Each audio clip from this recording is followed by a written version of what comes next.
اعوذ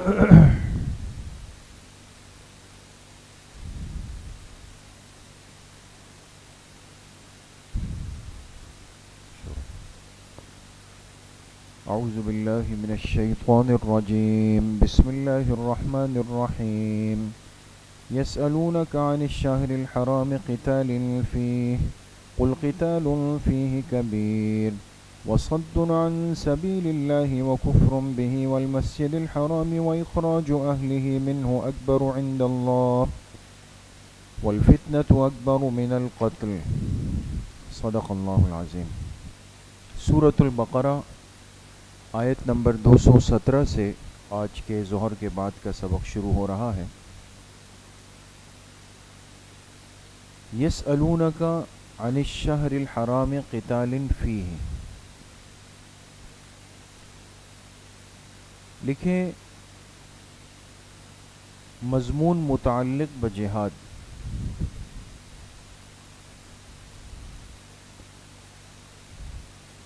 مضمون متعلق بجہاد، جہاد سے متعلق یہ مضمون یہاں پر بیان ہوا ہے۔ ہوا یہ تھا کہ ایک صحابی تھے حضرت عبداللہ ابن جحش رضی اللہ عنہ، ان کی عمارت میں آپ علیہ السلام نے ایک سریا بھیجا، جو چھوٹا لشکر ہوتا ہے۔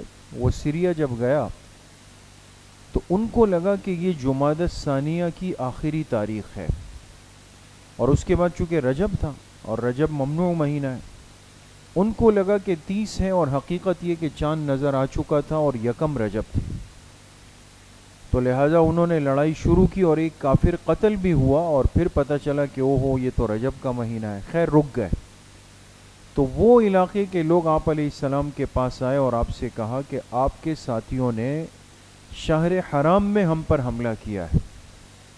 تو اللہ پاک نے اس موقع پر یہ آیات نازل فرمائی کہ یہ غلطی کی وجہ سے ہوا ہے، اور باقی جو کفار ہیں ان کی غلطیاں اس سے کئی گنا زیادہ ہیں۔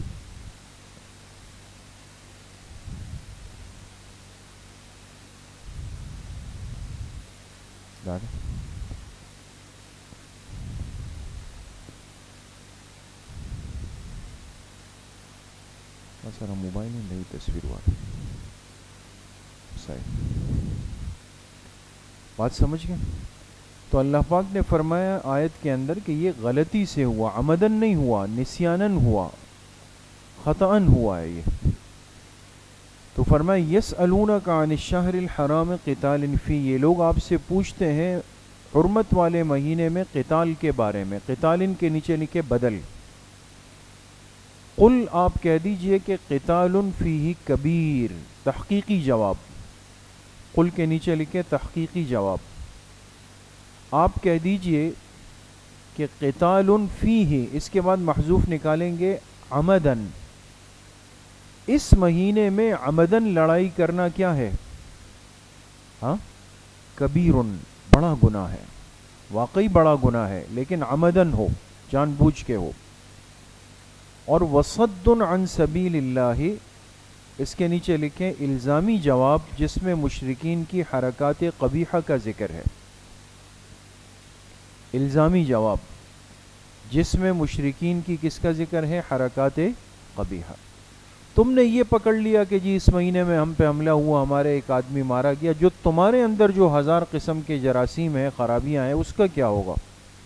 تو اللہ پاک نے فرمایا وصد عن سبیل اللہ، لکھے حرکت نمبر 1، اللہ کے راستے سے لوگوں کو روکنا، وکفر بہ نمبر 2، اور اللہ کا انکار کرنا، والمسجد الحرام، اور مسجد حرام سے لوگوں کو روکنا، اس کے نیچے نمبر 3 لکھیں، وَإِخْرَاجُ أَهْلِهِ مِنْهُ نمبر 4، اور مسجد حرام کے قریب رہنے والوں کو وہاں سے نکالنا، یہ بھی تو گناہ ہے نا۔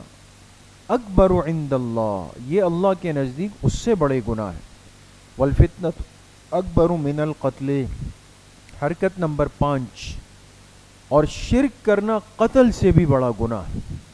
اب الزامی جواب اللہ پاک نے ارشاد فرمایا، شرک کرنا قتل سے بھی بڑا گناہ ہے۔ وَلَا يَزَالُونَ يُقَاتِلُونَكُمْ، اللہ نے فرمایا یہ لوگ مسلسل تم سے لڑتے رہیں گے. یعنی آپ علیہ الصلاۃ والسلام کو تھوڑی سی تشویش ہوئی کہ ہمارے ساتھیوں کے ہاتھ سے ایک کافر حرمت والے مہینے میں مارا گیا، ایسا نہ ہو کہ ہم گناہگار ہو گئے ہوں. اللہ پاک نے تسلی دی، فرمایا یہ کافر ہمیشہ آپ لوگوں سے لڑائی کے در پہ ہے. لا یزالون یقاتلونکم، یہ ہمیشہ آپ سے لڑتے رہیں گے. حتی یردوکم عن دینکم، یہاں تک کہ آپ کو لوٹا دیں آپ کے دین سے. ان استطاعوا، اگر ان کے بس میں ہو. ومن یرتدد منکم عن دینہ، لکھے انجام مرتدین، اور جو تم میں سے لوٹ آئے اپنے دین سے، فیمت، اور پھر وہ مر جائے، وہو کافر، اس حال میں کہ وہ کافر ہی تھا. مرتد ہونے کے بعد اگر ایک بندہ حالت ارتداد میں ہی نعوذ باللہ دنیا سے گیا، فاولئک حبطت اعمالهم فی الدنیا والآخرہ، اس کے اعمال ضائع ہو گئے، برباد ہو گئے، اس دنیا میں بھی اور آخرت کے اندر بھی. اب سوال یہ کہ اس دنیا میں اعمال برباد ہونے کا کیا مطلب ہے؟ آخرت میں تو ٹھیک ہے، اس کا اجر نہیں ملے گا. تو اس دنیا میں اعمال ضائع ہونے کا مطلب یہ ہے کہ اگر اس کی بیوی مسلمان ہے تو اس سے نکاح ختم ہوا، میراث سے محروم ہوا، اور جنازہ اس کا نہیں پڑھایا جائے گا. یہ سب چیزیں ختم ہو گئی نا. یہ دنیا کی محرومی ہے جو اس کے حصے میں آ گئی. وَأُولَئِكَ أَصْحَابُ النَّارِ هُمْ فِيهَا خَالِدُونَ، اور یہی لوگ جہنمی ہیں، اس میں ہمیشہ ہمیشہ رہیں گے. إِنَّ الَّذِينَ آمَنُوا وَالَّذِينَ هَاجَرُوا وَجَاهَدُوا، لکھیں بشارت و ازالہ شبہ، و ازالہ شبہ. بشارت تو ایمان والوں کو خوشخبری سنائی اللہ نے. ازالہ شبہ کس بات کا؟ رجب کے مہینے کی پہلی تاریخ کو ایک کافر مارا گیا لیکن غلطی سے، تو اللہ نے اس کی تسلی کرائی کہ گناہ نہیں ہوگا تم پر.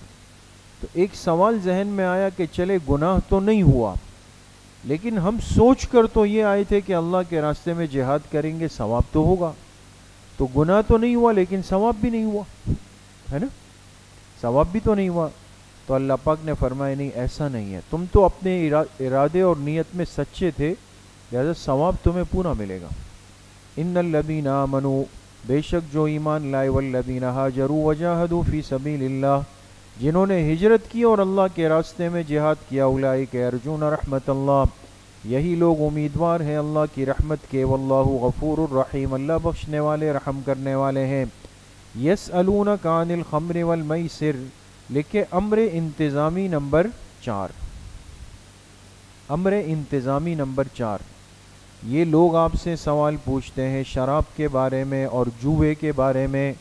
چونکہ ابتدائی اسلام میں یہ دو چیزیں چل رہی تھی، اس کی گنجائش تھی، تدریجاً اس کو منع کیا گیا. تو فرمائے لوگ آپ سے پوچھتے ہیں کہ شراب کا کیا حکم ہے، جوئے کا کیا حکم ہے. قل، آپ کہہ دیجئے کہ فیہما کے نیچے لکھیں ای فی استعمالہما، ان دونوں کے استعمال میں اسم کبیر، گناہ زیادہ ہے، گناہ، ومنافع للناس، اور لوگوں کے لیے کچھ نفع بھی ہے ظاہر کا. کچھ نفع یہ کہ شراب پینے سے نعوذ باللہ وقتی سرور آ جاتا ہے، یہ اس وقت کی بات ہے جب یہ حرام قطعی نہیں ہوا تھا. اور جوئے میں ظاہری نفع یہ ہے کہ اگر نمبر نکل آیا، لاٹری نکل آئی، کام ہو گیا، گزارا تو ہو جائے گا. تو وقتی نفع ہیں، لیکن فرمائے وَإِسْمُهُمَا أَكْبَرُ مِن نَفْعِهِمَا، ان کا گناہ ان کے نفع سے بڑھ کر ہے. تو بعض جو سمجھدار لوگ تھے نا، وہ اشارۃ النص سے ہی سمجھ گئے کہ یہ چیز اللہ کو پسند نہیں ہے، تو وہ ان آیات کے ساتھ ہی باز آ گئے، رک گئے تھے. اگرچہ حرمت کا قطعی حکم بعد میں آیا لیکن وہ اسی کے ساتھ ہی رک گئے. وَيَسْأَلُونَكَ مَاذَا يُنْفِقُونَ، لکھ کے ذکر انفاق تیسری مرتبہ اللہ کے راستے میں خرچ کرنے کا ذکر ہو رہا ہے. اور یہ لوگ آپ سے سوال پوچھتے ہیں کہ کیا خرچ کریں. قُلِ الْعَفْوَ، آپ کہہ دیجئے کہ عفو کو، زائد از ضرورت، زائد از، انسان اپنی ضرورت شدیدہ کی چیز اپنے پاس رکھے، وہ اپنے آپ کو بھی پریشان نہ کرے، لیکن جو ضرورت سے زائد ہے وہ خرچ کر دے. کذالک یبین اللہ لکم الآیات لعلکم تتفکرون، اسی طرح اللہ تمہارے لیے کھول کھول کے بیان کرتے ہیں ان نشانیوں کو تاکہ تم غور و فکر کر لو. کس چیز میں غور و فکر کر لو؟ فی الدنیا والآخرہ، دنیا میں بھی فکر کر لو اور آخرت کے بارے میں بھی فکر کر لو. یعنی وہ آیات جو دنیا اور آخرت کے بارے میں اللہ نے اتاری ہے، وہ آیات جو دنیا اور آخرت کے بارے میں اللہ نے اتاری ہے اس کے بارے میں غور و فکر کر لو. وَيَسْأَلُونَكَ عَنِ الْيَتَامَى، امر انتظامی نمبر 5. اور یہ لوگ آپ سے پوچھتے ہیں یتیم بچوں کے بارے میں. قل آپ کہہ دیجئے اصلاح لہم خیر، ان کے لیے اصلاح کی فکر کرنا ہی زیادہ بہتر ہے. وَإِن تُخَالِطُوهُمْ، اور اگر تم ان کو اپنے ساتھ ملا کر رکھو. اب یتیم بچے اگر تمہارے ساتھ رہتے ہیں، ان کے پیسے تمہارے پاس موجود ہیں، تو اب اگر تم چاہو کہ بھئی ساتھ ہی چلتے ہیں، ساتھ ہی کھانا پینا ہے، سب کچھ ہے، تو پھر ان کو ساتھ چلاؤ، لیکن فَإِخْوَانُكُمْ، یہ سمجھ کے کہ وہ تمہارے بھائی ہیں. تو جیسے انسان خدا نخواستہ اپنے بھائی کے مال میں دھوکہ نہیں کرتا، کوئی زیادتی نہیں کرتا، تو اس طرح یتیم بچوں کا بھی خیال کرنا ہوگا. وَاللَّهُ يَعْلَمُ الْمُفْسِدَ مِنَ الْمُصْلِحِ، اور اللہ تعالیٰ جانتے ہیں مفسد کو مصلح کے مقابلے میں. مفسد جس کی نیت خراب ہو اور مصلح جس کی نیت درست ہو. وَلَوْ شَاءَ اللَّهُ لَأَعْنَتَكُمْ، اگر اللہ چاہتے تو تمہیں تکلیف میں ڈال دیتے، تمہیں تکلیف میں اللہ کہہ دیتے کہ نہیں بھائی یتیم بچوں کے پیسے الگ، ایک ایک چیز ایک ایک پائی کا حساب الگ، تو بہت مشکل ہوتا. ان اللہ عزیز الحکیم، بے شک اللہ کی ذات غالب حکمت والی ہے. ولا تنکحوا المشرکات حتی یؤمنن، امر انتظامی نمبر 6. چونکہ ابتداً مشرکہ عورتوں سے نکاح جائز تھا، بعد میں اس کی ممانعت آ گئی. فرمائے مت کرو نکاح مشرکہ عورتوں سے یہاں تک کہ وہ مومن نہ ہو جائے.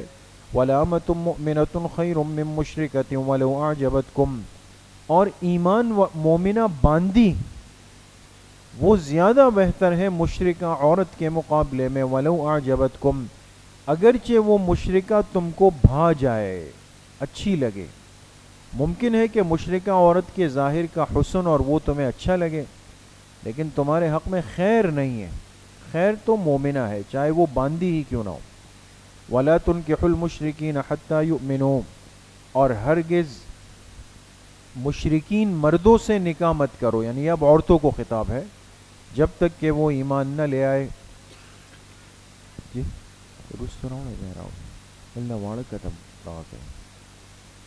وَلَعَبْدٌ مُؤْمِنٌ خَيْرٌ مِّن مُّشْرِكٍ، اور مومن بندہ جو ہے وَلَعَبْدٌ مُؤْمِنٌ، ایک ترجمہ بعض نے یہ کیا کہ مومن مرد، مومن، اور بعض نے کیا کہ مومن غلام، وہ زیادہ بہتر ہے مشرک کے مقابلے میں. بات سمجھ گئے؟ وَلَوْ أَعْجَبَكُمْ، اگرچہ وہ مشرک تمہیں بھا جائے. یہ اب عورتوں سے خطاب ہے، لیکن یہ سب دوستو اس وقت کی صورت ہے کہ جب یہ حلال تھا. بعد میں تو مشرک مرد اور عورت کا آپس میں نکاح کرنا، یعنی مسلمان اور مشرک کا نکاح کیا ہو گیا؟ ممنوع ہو گیا. اولئک یدعون الی النار، لیکن سبب عدم مناکحت، یہ نکاح کیوں نہیں ہو سکے گا؟ فرمایا اس لیے کہ وہ مشرک تمہیں دعوت دیتے ہیں جہنم کی آگ کی طرف. واللہ یدعو الی الجنۃ والمغفرۃ باذنہ، اور اللہ تمہیں بلاتے ہیں جنت کی طرف اور مغفرت کی طرف اپنے حکم سے. وَيُبَيِّنُ آيَاتِهِ لِلنَّاسِ لَعَلَّهُمْ يَتَذَكَّرُونَ، اور اللہ کھول کھول کے بیان کرتے ہیں اپنی آیتوں کو تاکہ لوگ نصیحت حاصل کر لے. وَيَسْأَلُونَكَ عَنِ الْمَحِيضِ، لکھیں امر انتظامی نمبر 7، اور یہ لوگ آپ سے سوال پوچھتے ہیں حائضہ عورتوں کے بارے میں. محیض یہ مصدر میمی ہے دوستو، مبیتن کی طرح مصدر میمی ہے. تو لوگ پوچھنا چاہتے تھے کہ حائضہ عورت سے استمتاع یا جماع کی کیا کیفیت ہے، اس لیے کہ عیسائی اس میں بالکل احتیاط نہیں کرتے تھے، اس میں افراط اور تفریط تھی. یہود کیا کرتے تھے کہ جب عورت کے ایام حیض شروع ہوتے تو ان کو بالکل گھر سے، کھانے سے، ہر چیز سے نکال باہر کر دیتے، جیسے کہ یہ ایک حیوان ہے نعوذ باللہ. اور عیسائی جو تھے تو وہ تو حیض کے دنوں میں بھی احتیاط نہیں کرتے، ان سے جماع کرتے، دونوں غلط تھے.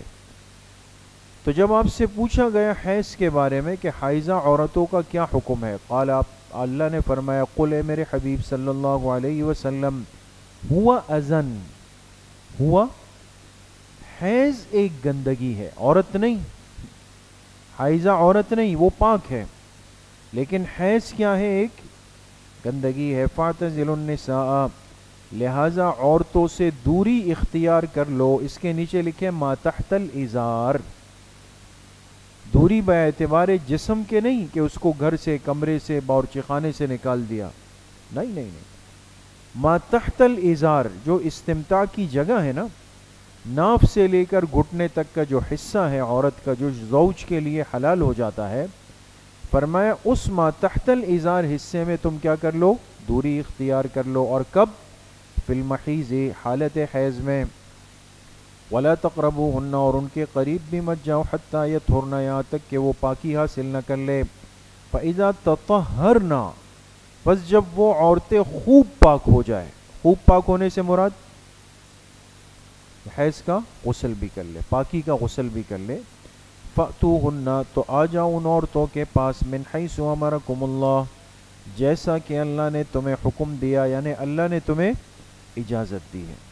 تو چونکہ اللہ پاک نے عورت کے ساتھ استمتاع کی اجازت جو دی ہے وہ فرج اگلے راستے سے دی ہے، اور نعوذ باللہ اگر کوئی پچھلی شرمگاہ سے ہم بستری کی کوشش کرتا ہے تو حدیث پاک میں اس بندے پر لعنت فرمائی گئی، اللہ کی رحمت سے دوری کا فرمایا گیا، تو محروم ہو جائے گا۔ بات سمجھ گئے؟ فرق باطلہ میں روافض وہ واحد فرقہ ہے کہ جن کا نظریہ یہ ہے کہ ایام حیض میں جب استمتاع نہیں کر سکتے تو وہ کہتے ہیں وطیف الدبر جائز ہے، نعوذ باللہ۔ کون سی گند جو وہاں نہیں ملے گی آپ کو، سب کچھ ہے۔ بات سمجھ گئے دوستو؟ تو فرمائے جہاں سے اللہ نے تمہیں اجازت دی وہاں سے آ جاؤ۔ ان اللہ یحب التوابین، بے شک اللہ تعالیٰ پسند کرتے ہیں توبہ کرنے والوں کو، اور اللہ تعالیٰ پسند کرتے ہیں خوب طہارت حاصل کرنے والوں کو۔ مقصد یہ کہ انسان کمزور ہے، اگر کچھ غلطی کوتاہی ہو گئی اس سے استمتاع کے معاملے میں تو اللہ سے توبہ کر لے اور خوب پاکی حاصل کر لے۔ نساؤکم حرث لکم، فرمائے تمہاری بیویاں تمہارے لیے بمنزلہ کھیت کے ہے، کھیتی ہے۔ دیکھیں تشبیہ کھیت سے دی، اور کسان جب ہل چلاتا ہے، فصل بوتا ہے، محنت کرتا ہے تو اس کے پیش نظر کیا ہوتا ہے کہ فصل نکل آئے، کھیتی نکل آئے، ہے نا؟ یہ تو نہیں ہے کہ وہ محنت تو کر رہا ہے لیکن وہ کہے کہ بس چلو بھائی چلتا رہے جو بھی ہے، نا۔ تو اس لیے زوج اور زوجہ کا استمتاع بنیت اولاد ہو، حرث کے ہو کہ ہمیں اس سے فائدہ ہو جائے۔ پھر فرمایا فَأْتُوا حَرْثَكُمْ أَنَّا شِئْتُمْ، آ جاؤ اپنی کھیتیوں میں، انا ای کیفا، انا کس کے معنی میں؟ کیفا، اینا کے معنی میں نہیں ہے، اس لیے کہ ایک ہی راستہ اللہ نے حلال رکھا ہے۔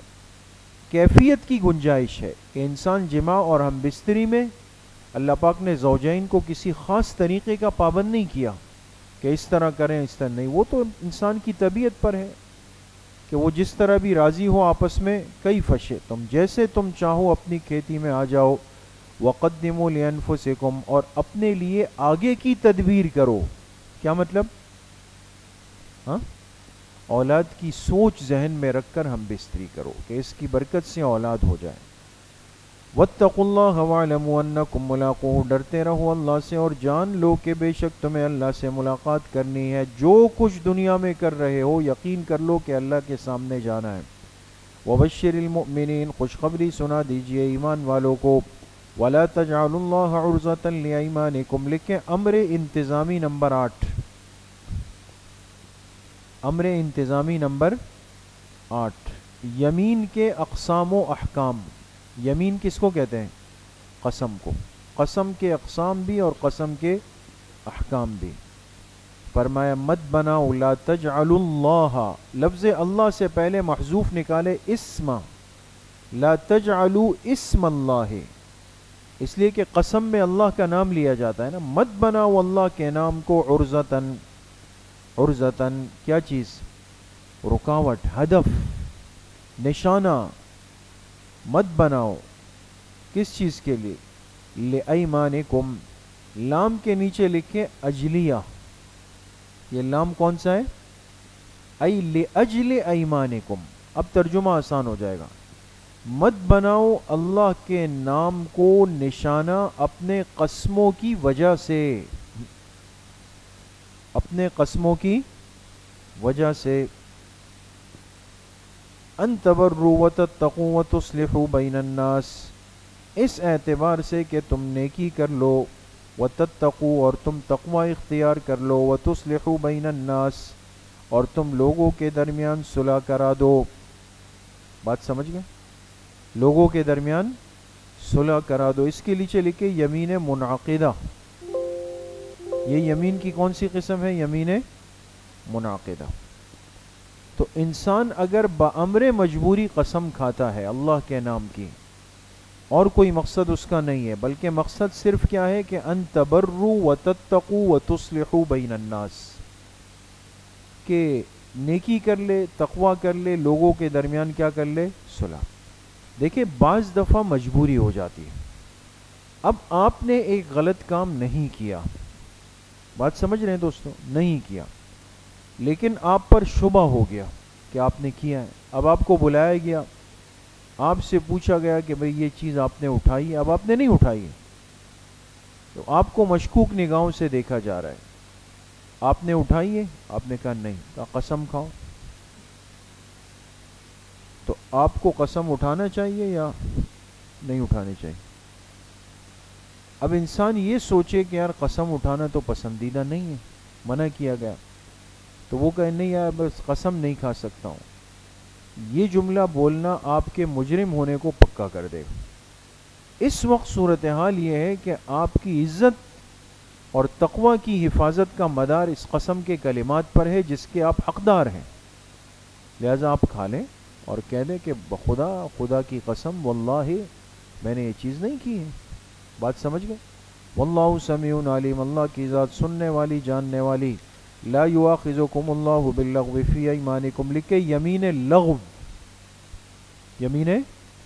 یمین لغو اس کو کہا جاتا ہے کہ جس میں بندہ اپنے آپ کو سچا سمجھ کے قسم کھا رہا ہو جبکہ حقیقت اس کے برخلاف ہو، لیکن اس کو ایک غلطی لگ گئی، اس کو لگا کہ میں نے واقعی فجر کی نماز جماعت سے پڑھی تھی، حالانکہ نہیں تھا ایسا، تو اب والد نے جب کان کھینچے کہا فجر جماعت سے پڑھی، اس نے کہا ہاں پڑھی، کہا قسم کھاؤ، کہا خدا کی قسم، اور یہ اپنے آپ کو سچا سمجھ رہا ہے لیکن حقیقت میں ایسا نہیں تھا، تو یہ کہلائے گا یمین لغو۔ فرمائے اللہ تمہارا مواخذہ نہیں فرمائیں گے تمہاری لغو قسموں کی وجہ سے، وَلَكِنْ يُؤَاخِذُكُمْ بِمَا كَسَّبَتْ قُلُوبُكُمْ، اس کے نیچے لکھے یمین غموس، لیکن اللہ تمہارا مواخذہ فرمائیں گے جو تم نے اپنے دلوں سے کیا، دلوں سے یعنی عمدن، جان بوجھ کر کیا تم نے۔ واللہ غفور حلیم، اللہ کی ذات بخشنے والی بردبار ہے۔ للذین یؤلون من نسائہم، لکھیں امر انتظامی نمبر 9، ایلا کا حکم۔ کس کا حکم؟ ایلا کا حکم۔ آپ حضرات نے پڑھا ہے کہ شوہر قسم کھا لے کہ میں اپنی بیوی کے قریب نہیں آؤں گا، ایلا، اس کو ایلا کہا جاتا ہے، تو اس کے لیے ضروری ہے کہ اب یہ کتنے مہینے رک جائے گا؟ 4 مہینے، یہ ایلا کہلاتا ہے۔ فرمائے للذین یؤلون، وہ لوگ جو ایلا کر لے من نسائہم اپنی بیویوں سے، تربص 4 اشہر، ان کے لیے انتظار کرنا ہے، رکنا ہے 4 مہینے کا۔ کتنے مہینے کا؟ 4۔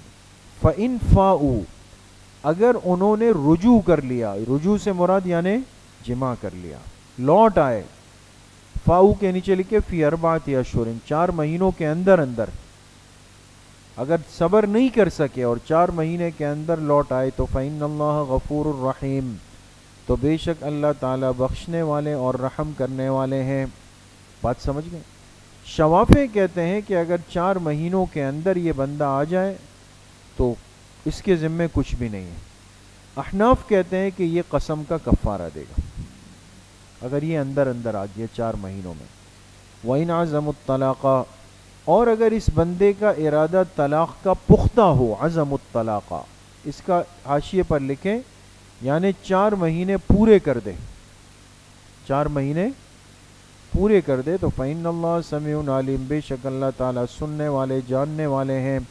وَالْمُطَلَّقَاتُ يَتَرَبَّصْنَ بِأَنفُسِهِنَّ 3 قُرُوء، حاشیے پر لکھیں یہاں سے 4 امور انتظامیہ کا ذکر ہے۔ کتنے؟ 4۔ نمبر 1 طلاق، نمبر 2 عدت، نمبر 3 رضاعت، نمبر 4 نکاح۔ بات سمجھ گئے دوست؟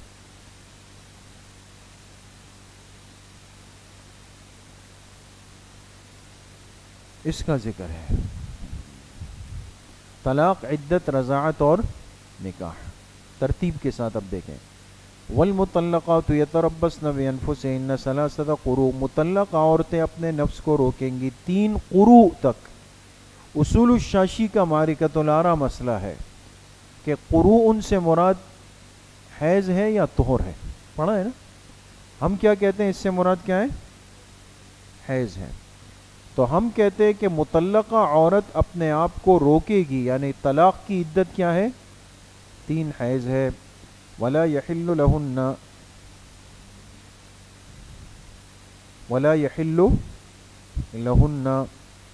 حلال نہیں ہے ان کے لیے ان یکتمن ما خلق اللہ فی ارحامہن، کہ وہ چھپائے اس چیز کو جو اللہ نے پیدا کر دی ان کے رحم میں۔ آپ جانتے ہیں کہ چاہے مطلقہ عورت ہو چاہے بیوہ عورت ہو، اگر وہ حاملہ ہو تو اس کی عدت کیا ہے؟ وضع حمل۔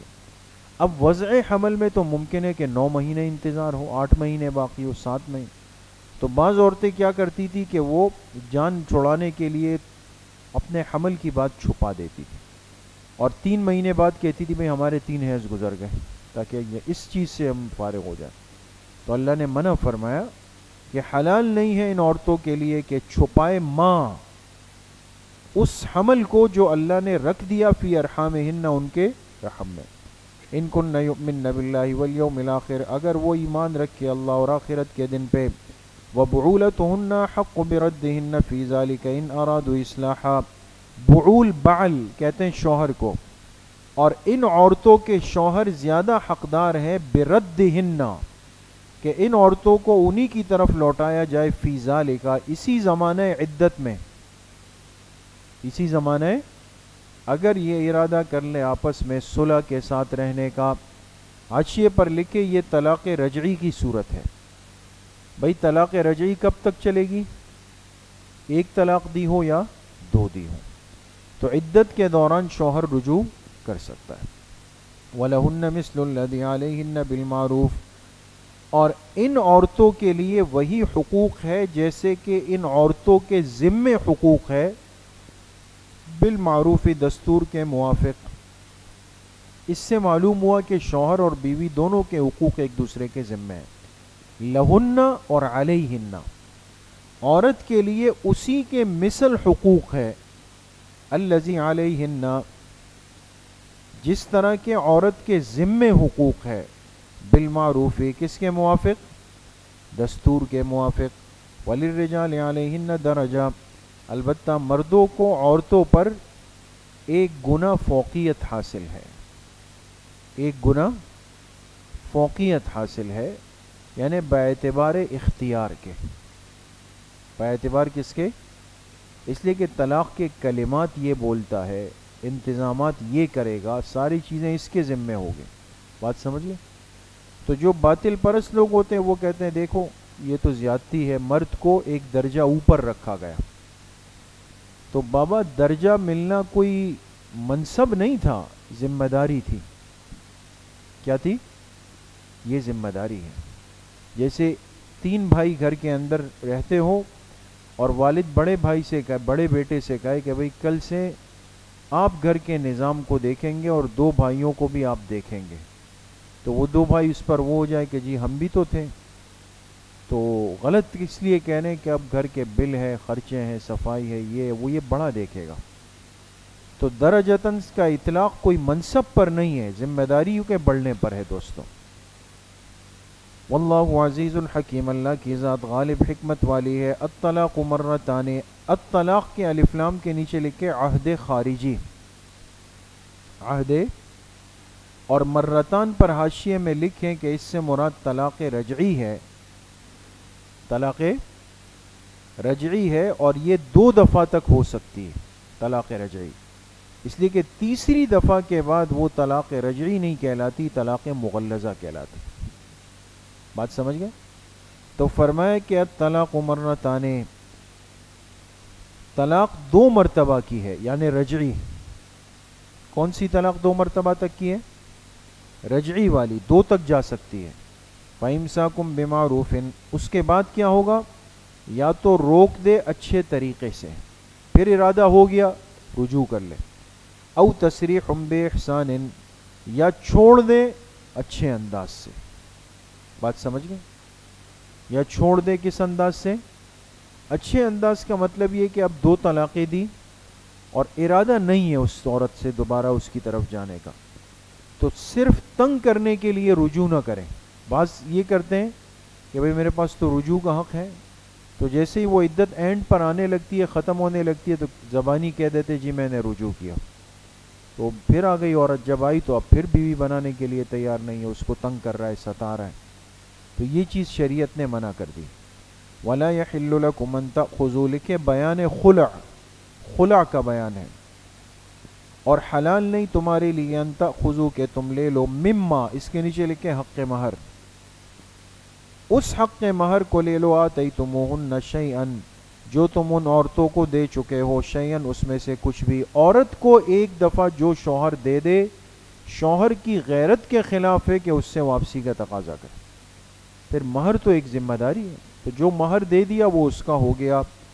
الا ان یخافا، ہاں سوائے اس صورت میں کہ زوجین کو خوف ہو، خطرہ ہو، اللہ یقیمہ حدود اللہ، کہ وہ اللہ کی حدوں کو قائم نہیں رکھ سکیں گے۔ فَإِنْ خِفْتُمْ، اب دیکھیں اللہ پاک فرما رہے اگر تم لوگوں کو خوف ہو، خفتم کا خطاب کن کو ہے؟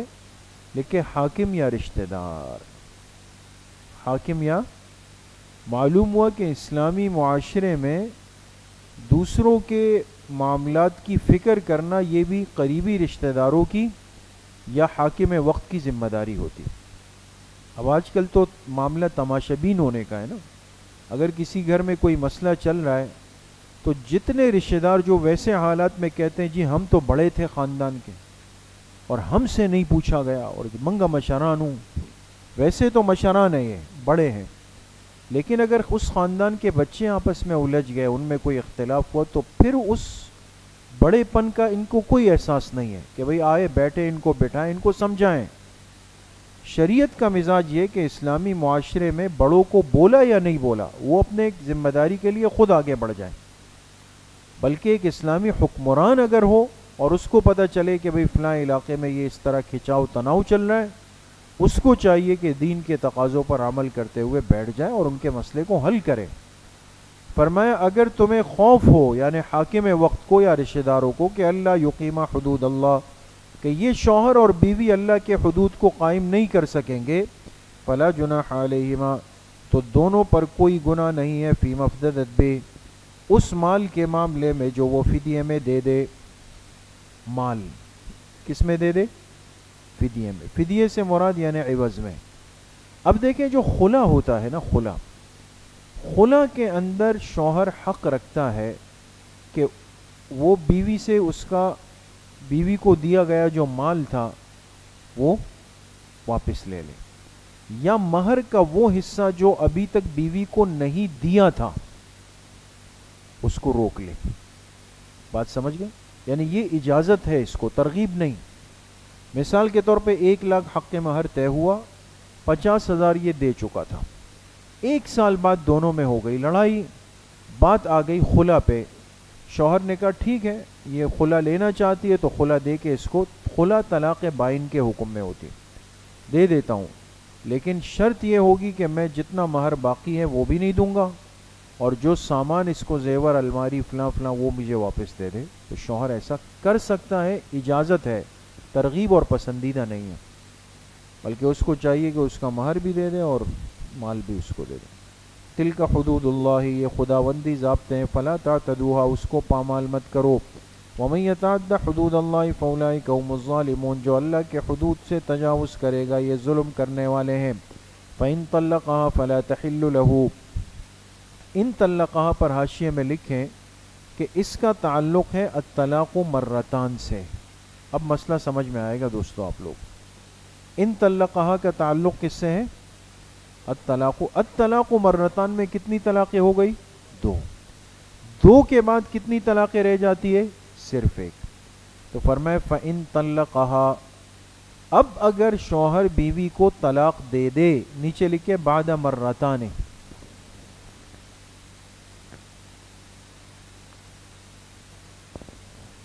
بعد، تو یہ طلاق کون سی والی بن جائے گی؟ تیسری بنے گی اور تیسری سے مغلظہ ہو جائے گی. تو یہ فَإِن طَلَّقَهَا میں جس طلاق کا تذکرہ ہے یہ طلاق ثالث ہے، تیسری طلاق. تو جب 3 طلاقیں دے دی فَلَا تَحِلُّ لَهُ مِن بَعْدُ، تو اب حلال نہیں ہے اس تیسری طلاق کے بعد. اب یہ عورت اس شوہر کے لیے حلال نہیں ہے. حَتَّى تَنْكِحَ زَوْجًا غَيْرَهُ، یہاں تک کہ یہ عورت نکاح کر لے کسی دوسرے شوہر سے، غیرہو جو اس پہلے کے علاوہ ہو. بات سمجھ گئے؟ اگر یہ دوبارہ ابھی جڑنا چاہیں تو اب 3 کے بعد تو راستہ نہیں ہے، سوائے اس کے کہ یہ عورت جا کے دوسرا نکاح کرے، وہ اس کا شوہر بنے، پھر وہ شوہر اس کو اپنی مرضی سے طلاق دے، یہ اس کی عدت گزارے، پھر پہلے شوہر کے پاس آنا چاہے تو آ سکتی ہے. بات سمجھ گئے دوستو؟ تو زوجن کے نیچے کیا لکھیں؟ مجازن. زوجن کے نیچے کیا لکھیں گے؟ کیا مطلب اس مجازن کا؟ کوئی بتا سکتا ہے؟ جی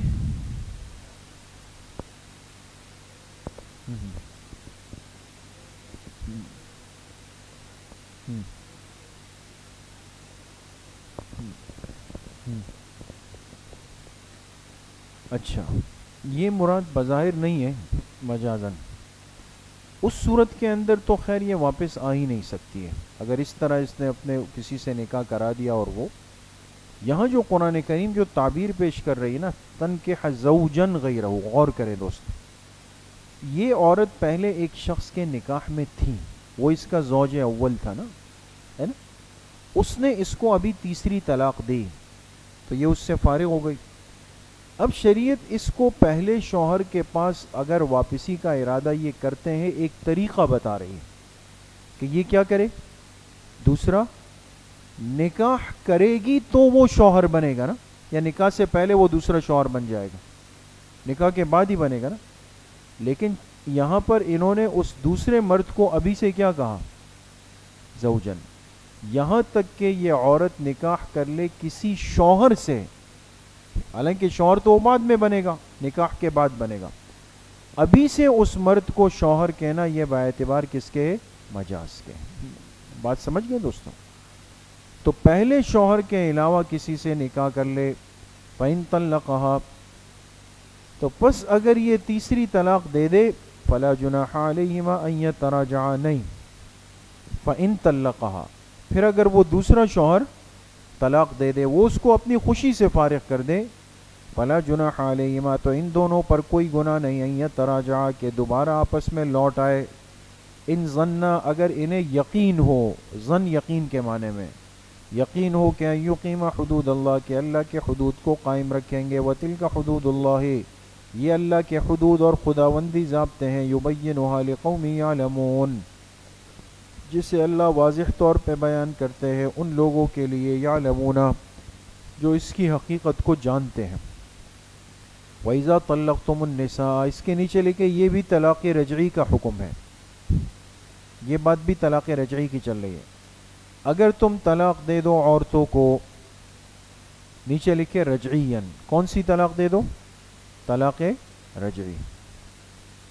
فَبَلَغْنَ أَجَلَهُنَّ، اور پھر وہ عورت پہنچنے لگ جائے اپنی میعاد کو. میعاد سے مراد کیا ہے دوستو؟ یعنی عدت اختتام پر آ جائے، ختم ہونے لگ جائے. تو اب دیکھیں، عدت ختم ہونے سے پہلے تو رجوع کر سکتا ہے، عدت کے بعد نہیں کر سکتا. تو بلغنا کا ترجمہ ہم یہ نہیں کریں گے کہ پہنچ جائے، بلکہ پہنچنے لگے، پہنچنے میں قریب ہو جائے. اپنی میعاد کو. فامسکوہن بمعروف، لہذا شوہروں کو اجازت ہے کہ چاہے تو روک دے ان کو معروف دستور کے موافق، او سرحوہن یا ان کو فارغ کر دے دستور کے موافق. ولا تمسکوہن ضرارا لتعتدوا، ان عورتوں کو نہ روکے ضرارا نقصان پہنچانے کے ارادے سے، لتعتدوا کہ تم ان پر زیادتی کر لو. نقصان میں نے عرض کیا نا کہ ان سے بس ایک لفظی رجوع کیا تاکہ لٹکا کے رکھے ان کو. وَمَن يَفْعَلْ ذَلِكَ فَقَدْ ظَلَمَ نَفْسَهُ، جس نے ایسا کیا گویا اس نے اپنی جان پہ ظلم کیا. وَلَا تَتَّخِذُوا آيَاتِ اللَّهِ هُزُوًا، مت بناؤ اللہ کی آیتوں کو مذاق کا ذریعہ. وَاذْكُرُوا نِعْمَةَ اللَّهِ عَلَيْكُمْ، یاد کرو اللہ کے احسانات کو. نعمت کا ترجمہ لکھیں احسان. یاد کرو اللہ کے احسان کو جو تم پر ہوا. وَمَا أَنزَلَ عَلَيْكُمْ، وما کے نیچے لکھیں اور خاص کر وہ احسان، خاص کر وہ احسان کہ اللہ نے تم پر اتاری کتاب بھی، والحکمت اور حکمت کی باتیں بھی. حکمت کے نیچے لکھے حدیث. یعظکم بے، جس کے ذریعے سے اللہ تمہیں نصیحت کرتے ہیں. واتقوا اللہ واعلموا، ڈرتے رہو اللہ سے اور جان لو ان اللہ بکل شیء علیم، کہ بے شک اللہ ہر چیز سے باخبر ہے. وَإِذَا طَلَّقْتُمُ النِّسَاءَ، لکھیں عورت کو نکاح ثانی سے روکنے کی نہیں، عورت کو نکاح ثانی سے روکنے کی نہیں. سمجھ گئے؟ تو یہ ایک تنبیہ ہے دوستو. ہوا یہ تھا کہ ایک صحابی تھے حضرت معقل ابن یسار رضی اللہ عنہ. ان کی بہن کو ان کے شوہر نے طلاق دی، جو بات معقل کو بہت بری لگی. اور جب عدت گزر گئی تو ان کی بہن نے دوبارہ نکاح کا ارادہ کیا، تو معقل نے ان کو روکا، اپنی بہن کو. یعنی مقصد یہ کہ انہوں نے طلاق بائن دی تھی ان کو، اور آپ نے پڑھا ہے کہ طلاق بائن کی عدت جب گزر جائے تو کیا کرتے ہیں، پھر نکاح جدید کر سکتے ہیں. تو پہلے شوہر نے پھر پیغام بھیجا، اور یہ بیوی بھی تیار ہو گئی اس پہ. معقل نے کہا نہیں، جس شوہر نے پہلے تمہارا لحاظ نہیں کیا اب نہیں، اب یہ میری غیرت کے خلاف ہے. تو اس پر اللہ نے تنبیہ فرمائی کہ اگر وہ لوگ خود راضی ہو تو تم ان کو کیوں روکتے ہو. سمجھ گئے؟ وَإِذَا طَلَّقْتُمُ النِّسَاءَ، اور اگر تم طلاق دے دو اپنی عورتوں کو، فَبَلَغْنَ أَجَلَهُنَّ، اور پھر ان کی مدت پوری ہو جائے، یہاں مکمل ہونے کے معنی میں، یعنی عدت پوری ہو جائے. فَلَا تَعْزُلُوهُنَّ، تو مت روکو ان کو، أَن يَنكِحْنَ أَزْوَاجَهُنَّ، کہ وہ دوبارہ اپنے انہی شوہروں سے نکاح کر لے. اذا تراضوا بینہم بالمعروف، جب کہ وہ دونوں آپس میں راضی ہو دستور کے موافق. ذالک یوعظ بہ، ذالک کے نیچے لکھے اس مضمون کے ذریعے سے، اس مضمون کے ذریعے سے نصیحت کی جاتی ہے. من کان منکم، بلکہ بیان مستفیدین، اس مضمون کے ذریعے سے نصیحت کی جاتی ہے تم میں سے ان کو، یؤمن باللہ والیوم الآخر، جو اللہ اور آخرت کے دن پر ایمان رکھتا ہے. ذالکم ازکی لکم واطہر، یہی تمہارے حق میں مفید بھی ہے اور پاک رکھنے کا ذریعہ بھی ہے. ازکی کا ترجمہ لکھیں مفید، اور اطہر کا ترجمہ کیا لکھیں، پاک کرنے کا ذریعہ. یہی بہتر ہے. دیکھیں عورت اور مرد کے اندر مناسبت پیدا ہونے میں وقت لگتا ہے. ٹھیک ہے، انسان ہے، گرما گرمی ہو گئی، کوئی لڑائی ہو گئی، ایک طلاق دے دی، لیکن اب بھی ان دونوں کا رشتہ ایسا ہے کہ اب چونکہ سمجھ چکے ہیں ایک دوسرے کو نا، تو اتنا وقت نہیں لگے. اب آپ عورت کے لیے نیا رشتہ ڈھونڈو، پھر وہ کیسے نکلے، پھر اس کا کیا مزاج ہو، ایک نئی زندگی ہے. تو مفید ہونا نہ ہونا ایک خطرے کی بات ہوگی. دوسری بات یہ کہ اگر عورت کو بغیر نکاح کے جتنا عرصہ بٹھائیں گے، یا مرد کو بھی بٹھائیں، کسی کو بھی بٹھائیں، تو فتنوں میں مبتلا ہونے کا اندیشہ ہے.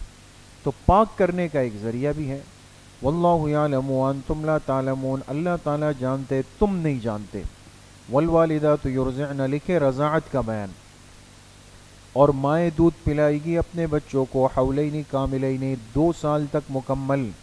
لمن اراد ان یتم الرضاعہ، اس شخص کے لیے جو ارادہ کر لے کہ رضاعت کو پورا کرائے گا، رضاعت کو پورا کرائے گا.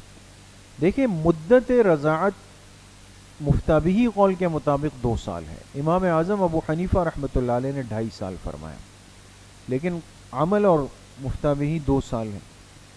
تو اب اگر شوہر اور بیوی اس پر راضی ہو کہ بچہ بہت کمزور ہے، لاغر ہے، ضرورت ہے، تو 2 سال پورے کھینچتے تو بھی کر سکتے ہیں. لیکن سمجھدار ماں باپ کیا کرتے ہیں کہ وہ اس سے 3-4 مہینے پہلے ہی بچے کی عادت چھڑانا شروع کر دیتے ہیں تاکہ یہ ترتیب میں آ جائے. تو اللہ پاک نے فرمایا کہ اگر ارادہ ہو کہ رضاعت مکمل کرانی ہے اور شوہر بھی اس پر راضی ہو تو پورا کرا دے. وعلی المولود لہ رزقہن وکسوتہن بالمعروف. مولود لہو کے نیچے لکھے باپ، مولود لہو ہے نا، اس کا لیے بچہ ہوا ہے. باپ کے ذمے ہوگا رزقہن، ان عورتوں کی خوراک بھی، وکسوتہن، اور ان کی پوشاک بھی، بالمعروف، دستور کے موافق. اب جو مدت رضاعت کے اندر عورت کا خرچہ ہے، لباس ہے، یہ شوہر کے ذمے آئے گا. کس کے ذمے آئے گا؟ شوہر کے ذمے آئے گا. لا تکلف نفس الا وسعها، اور کسی نفس کو مکلف نہیں کیا جائے گا مگر اس کی طاقت کے بقدر. اب شوہر کے ذمے تو خرچہ آ گیا، لیکن بیوی نے کہا کہ جی مجھے تو الکرم کا کپڑا چاہیے، الکرم ٹیکسٹائل والوں کو. تو وہ الکرم کا کپڑا تو لے لے گا لیکن خود رحم و کرم پہ آ جائے گا. بات تو غلط مطالبہ نہیں کرے عورت کہ جو اس پر بوجھ بن جائے. لا تضار والدۃ بولدہا، دیکھیں، اور ماں کو نقصان نہ دیا جائے اولاد کے ذریعے سے. ولا مولود لہ بولدہ، اور نہ باپ کو نقصان دیا جائے بچے کے ذریعے سے. اب دونوں ایک دوسرے کو کیسے تکلیف دے سکتے ہیں دوستوں؟ مثال کے طور پہ ماں کو نقصان دینے کا طریقہ تو یہ کہ شوہر نے کہا کہ بچہ ہے، دودھ پلانا ہے تو پلاؤ، نہیں پلانا ہے نہیں پلاؤ، خرچہ مرچہ نہیں ہے میرے پاس، تمہاری مرضی ہے. تو ظاہر سی بات ہے، ماں تو ماں ہے، وہ تو کیسے بچے کو چھوڑے گی. تو شوہر اس سے فائدہ اٹھا رہا ہے. اور باپ کو نقصان پہنچانے کا طریقہ یہ کہ ماں نے کہا کہ بھئی سنبھالو اپنا بچہ، میں تو دودھ نہیں پلاتی ہوں، کوئی عورت کا انتظام کرو یا ڈبوں کے دودھ لے آؤ، اس کو پلاؤ. اور اس نے کہا نہیں میں خرچہ دیتا ہوں. تو کہا ٹھیک ہے، 1 مہینے کا خرچہ جو ہے وہ 2.5 لاکھ روپے. کتنا ہے؟ 2.5 لاکھ روپے. تو یہ ایک دوسرے کو نقصان دینے کے انداز ہیں. وعلی الوارث مثل ذالک، اور وارث پر بھی مثل ذالک، اسی کے مثل ہی ہے. اب کیا مطلب؟ مثال کے طور پہ ایک بچہ پیدا ہوا، اس کے والد فوت ہو گئے، لیکن میراث میں مال چھوڑ کر کے گئے وہ. اب اس بچے کا بھی اس میراث کے اندر حق ہے. بات سمجھ گئے دوستوں؟ تو اب جو بچے کا میراث میں مال ہے، اسی میں سے پیسے لے کر اس بچے پر خرچ کیے جائیں، لیکن مناسب انداز میں. بعض دفعہ رشتہ دار اس میں غبن فاحش کرتے ہیں کہ چلو بھئی مال ہے اڑاؤ، جلدی لگاؤ. اور اگر مثال کے طور پہ بچہ ایسا تھا کہ جس کے والد فوت ہوئے اور مال بھی چھوڑ کے نہیں گئے، اب اس بچے کا کیا ہوگا؟ تو ایسی صورت کے اندر جو قریبی رشتہ دار ہیں ان کو چاہیے کہ اس معصوم بچے کے رضاعت اور دودھ وغیرہ کا خیال وہ لوگ رکھیں. سمجھ میں آ گئے؟ فَإِنْ أَرَادَ فِصَالًا عَنْ تَرَاضٍ مِّنْهُمَا، اگر دونوں ارادہ کر لے، یعنی شوہر اور بیوی، فصالاً دودھ چھوڑانے کا آپس کی رضامندی سے اور مشورے سے، فَلَا جُنَاحَ عَلَيْهِمَا، تو دونوں پر کوئی گناہ نہیں. مثال کے طور پہ 1.5 سال بعد دونوں نے کہا کہ بھئی اب بچے کا دودھ چھوڑا دیتے ہیں، ٹھیک ہے، کوئی مسئلہ نہیں. وَإِنْ أَرَدْتُمْ أَنْ تَسْتَرْضِعُوا أَوْلَادَكُمْ، اور اب یہ شوہروں کو خطاب ہے، باپ کو. اگر تم یہ چاہو کہ تم بچے کی رضاعت کراؤ، اس کے نیچے لکھیں دوسری دائیوں سے، یعنی ماں کے علاوہ دوسری عورت سے رضاعت کرانا چاہتے ہو، فلا جناح علیکم، تو تم پر کوئی گناہ نہیں. اذا سلمتم ما، بشرطے کہ تم حوالے کر دو وہ اجرت، آتی تم، جو تم نے طے کر لی تھی، بالمعروف، دستور کے موافق. اب شوہر نے چاہا کہ بھئی بچے کو اس کی ماں دودھ نہ پلائے، اس نے کوئی اور صحت مند عورت سے بات کی اور اس سے ترتیب اجرت طے ہو گئی، تو اس کی اجرت دے دے بچے کو، وہ عورت دودھ پلا دے. واتقوا اللہ واعلموا ان اللہ بما تعملون بصیر، ڈرتے رہو اللہ سے اور جان لو کہ بے شک اللہ دیکھ رہے ہیں جو کچھ تم کرتے ہو۔ والذین یتوفون منکم، لکھے عدت وفات زوج، اگر کسی عورت کا شوہر فوت ہو جائے تو اس عورت کی عدت کیا ہوگی؟ فرمائے تم میں سے جن عورتوں کے شوہر فوت ہو جائے وَيَذَرُونَ أَزْوَاجًا، اور چھوڑ جائیں بیویاں، يَتَرَبَّصْنَ بِأَنفُسِهِنَّ ثَلَاثَةَ أَرْبَعَةَ أَشْهُرٍ وَعَشْرًا، وہ عورتیں اپنے نفس کو روک کر رکھیں گی 4 مہینے 10 دن۔ کتنا عرصہ؟ 4 مہینے 10 دن۔ فَإِذَا بَلَغْنَا أَجَلَهُنَّ، پھر جب ختم ہو جائے ان کی عدت، بلغنا آئی ہاں جب مکمل ہو جائے ان کی عدت، فلا جناح علیکم، تو تم پر کوئی گناہ نہیں، فیما فعلن فی انفسہن بالمعروف، وہ جو عورتیں اپنی ذات کے بارے میں کوئی بھی فیصلہ کرنا چاہے معروف طریقے کے مطابق۔ عورت کا شوہر فوت ہو گیا، یہ بیوہ رہ گئی، 4 مہینے 10 دن گزر گئے، تو ہمارے ہاں معاشرے کے اندر اگر بیوہ عورت کو نکاح کا پیغام آئے یا وہ نکاح کرے تو بعض لوگ ذرا معیوب سا سمجھتے ہیں کہ بھئی یہ کیا ہو رہا ہے، حالانکہ ایسا نہیں ہے۔ اس کو شریعت نے اجازت دی کہ وہ اپنے نفس کے بارے میں کوئی بھی فیصلہ کرے، لیکن بالمعروف، دستور کے موافق۔ واللہ بما تعملون خبیر، اللہ تعالیٰ باخبر ہے جو کچھ تم کرتے ہو۔ ولا جناح علیکم فیما عرضتم بہ، لکھے حکم پیغام نکاح، حکم پیغام نکاح در عدت، در عدت کا مطلب یعنی عدت کے زمانے کے دوران عورت کو نکاح کا پیغام بھیجنا۔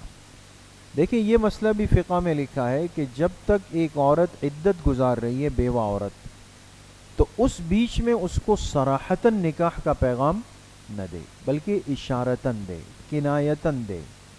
بات سمجھ گئے؟ خطبہ جس کو کہتے ہیں۔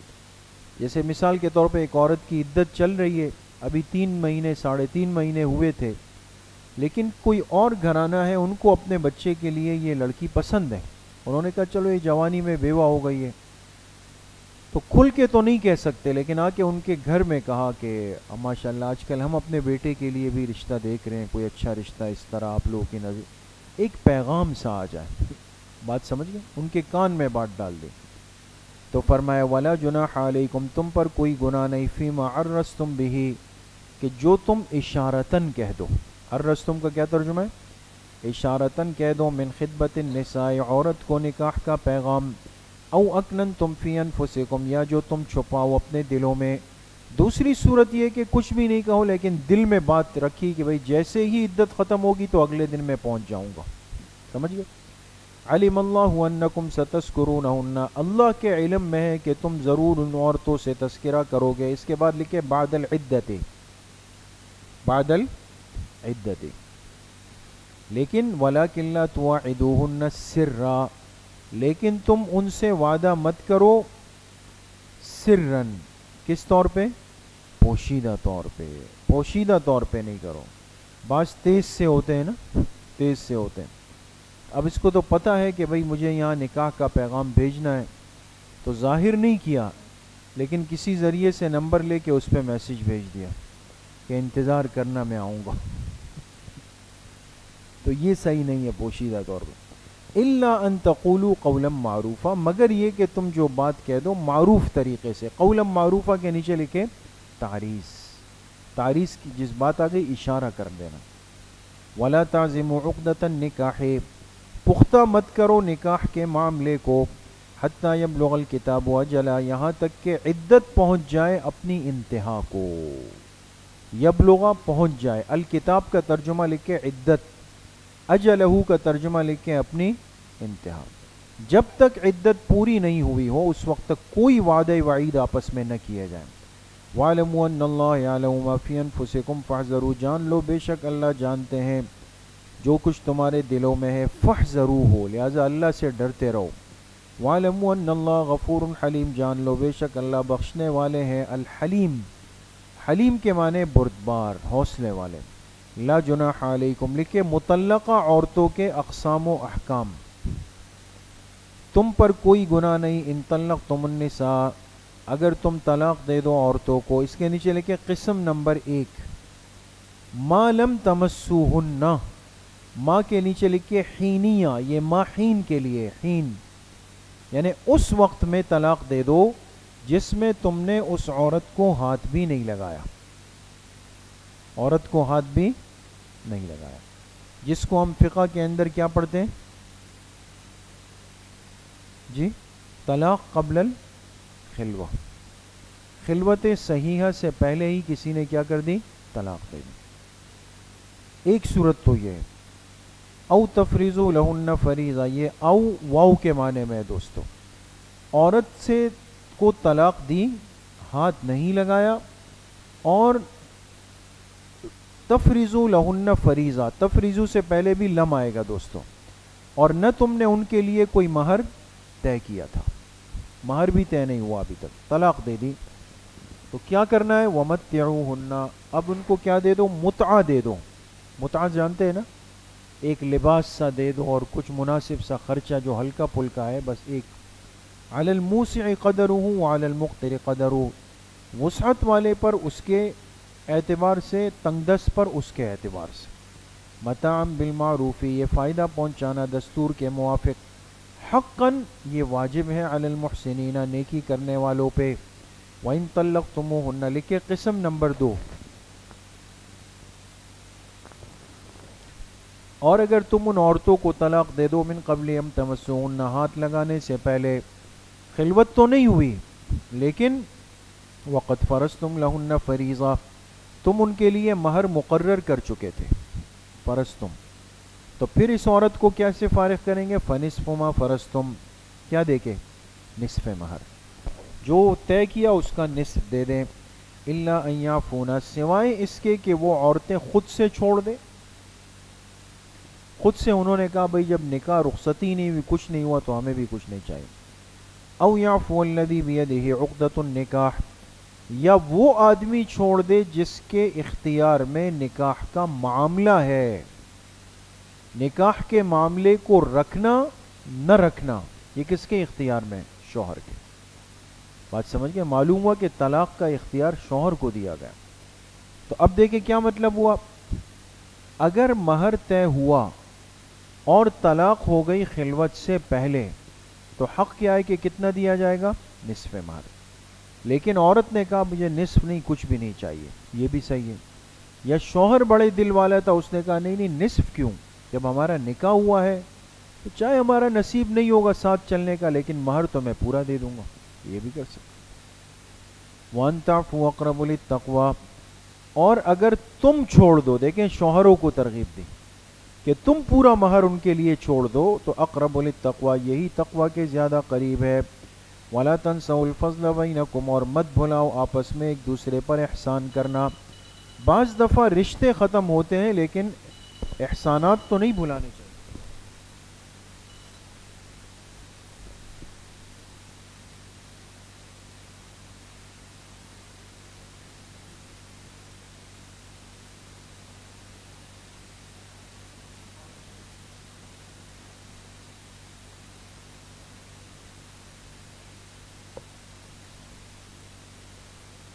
احسان کے معاملے کو مت بھلانا، احسان کے معاملے کو آپس میں مت بھلاؤ، ان اللہ بما تعملون بصیر، بے شک اللہ تعالیٰ دیکھ رہے ہیں جو کچھ تم کرتے ہو، حافظوا علی الصلوات والصلاۃ الوسطیٰ، کے امور انتظامیہ کے بعد امور مصلح کا بیان، تم خیال کرو نمازوں کی اور خاص طور پر درمیانی نماز کی، درمیانی نماز کون سی ہے، عصر، عصر کا خاص اہتمام ہے، اب ہمارے شہری ماحول میں ذرا یہ بات ذرا عجیب سی لگتی ہے کہ بھئی عصر کا کیوں، تو یہ چونکہ بہت اہم وقت ہوتا ہے باعتبار تجارت کے، کون سا، عصر کا، اگر ایک صحیح معاشرہ چل رہا ہو نا سے، اب تو ہم ٹیڑھے ہیں کہ 12-1 بجے کاروبار کھلا ہے اور عروج پہ جاتا ہے رات کو، لیکن انسانی معاشرے میں کاروبار فجر کے بعد شروع ہو کے مغرب سے پہلے پہلے ختم ہوتا ہے، تو عصر کا وقت وہ ہوتا ہے جس میں خریداروں کا ہجوم، پیسوں کے لین دین کا سخت مضبوط وقت ہوتا ہے، ایسے وقت میں عصر کی اذان ہو اور مسجد جائے یہ بڑی قربانی ہے، تو فرمایا کہ نگرانی کرو نمازوں کی، خاص طور پہ درمیانی نماز کی، اور طلبہ کو تو خیر یہ چیز اچھی طرح سمجھ آ سکتی ہے عصر والی، یا نہیں آ سکتی، اس لیے کہ ہمارے ہاں مدارس میں چھٹی ہوتی ہے جب عصر کا وقت قریب ہوتا ہے، ایسا ہے نا؟